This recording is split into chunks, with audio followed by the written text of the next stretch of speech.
Arnold de Assel nasceu em 21 de junho de 1880 em Almas, Estados Unidos, e faleceu em 29 de maio de 1961 em New Haven, também nos Estados Unidos. Ele foi um psicólogo desenvolvimentista que demonstrou maior interesse pelos aspectos maturacionais em desenvolvimento humano. Ele estudou na Universidade de Clark, onde foi influenciado a pesquisar o desenvolvimento infantil. De Assel se interessou pelo retardo mental, concluindo que, para compreender essa realidade, era necessário primeiro entender o desenvolvimento infantil. Normal.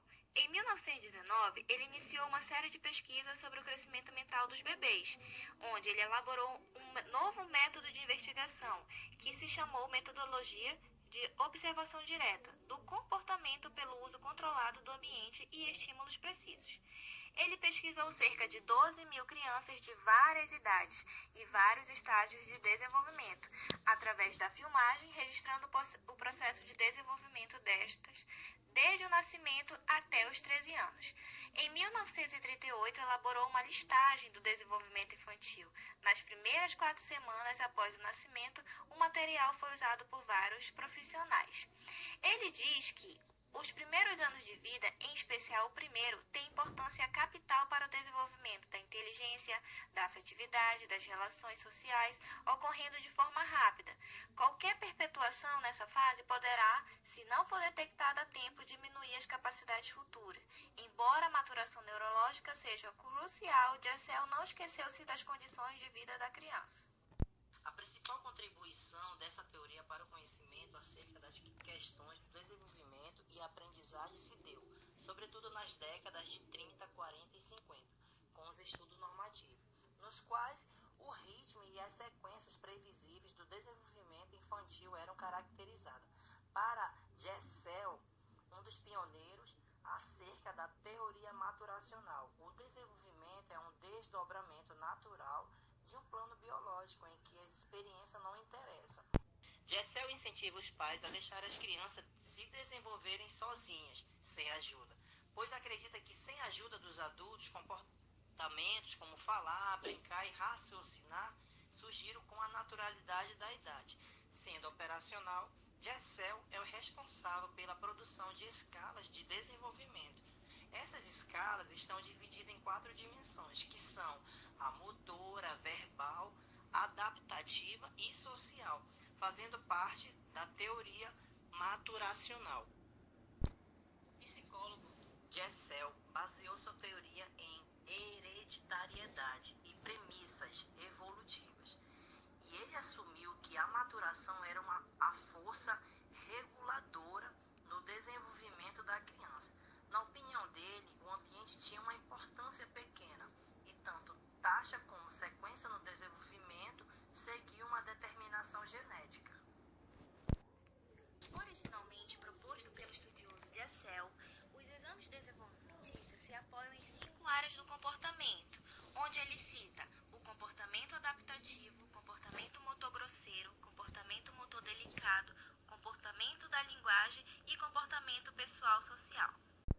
O comportamento adaptativo, ele se utiliza da experiência prévia na solução de novos problemas, o que garante o aperfeiçoamento cognitivo, ou seja, isso vai incluir os ajustes sensórios motores do bebê, onde ele vai adquirir a coordenação durante o contato com alguns objetos e situações, ou seja, a coordenação dos olhos e mãos para alcançar e manusear objetos, capacidade de explorar alternativas para a solução de problemas práticos, de modo a facilitar processos adaptativos para o ganho funcional do comportamento. O comportamento motor grosseiro inclui funções posturais, o controle postural da cabeça e demais partes do corpo, particularmente do seu eixo, envolvendo grandes grupos musculares para estabilizar a ação de sentar, ficar de pé, engatear e andar. O comportamento motor delicado consiste no uso das mãos e dedos na aproximação, apreensão e a manipulação dos objetos. Os comportamentos motores e adaptativos estão intimamente relacionados por causa do uso da visão. O comportamento da linguagem envolve o uso intencional de formas socialmente ou culturalmente convencionadas de transmissão e aquisição de informação. As formas podem ser visíveis e audíveis e inclui expressões faciais, gestos, movimentos posturais, vocalizações, palavras, expressões ou frases. Inclui a imitação e a compreensão da comunicação de outras pessoas. Comportamento pessoal social. Evolui sob influência da cultura social em que a criança vive. O controle dos intestinos e da bexiga, por exemplo, são requisitos culturais, muito embora sua aquisição dependa da naturalidade.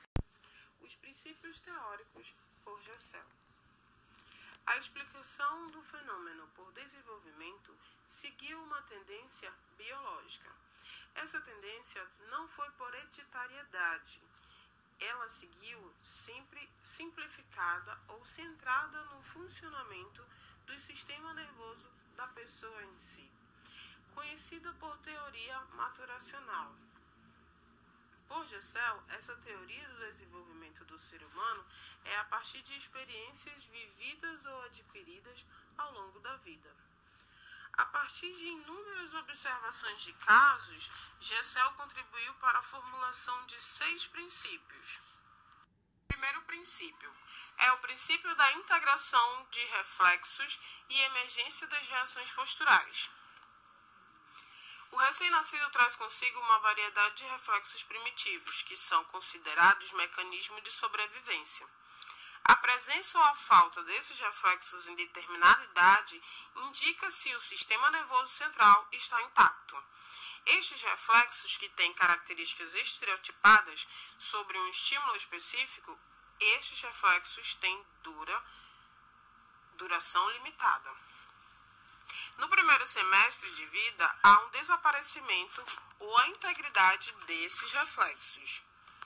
Neste período de 6 meses, tornam-se mais evidentes com reações posturais. Reações posturais essas que são consideradas reações de equilíbrio.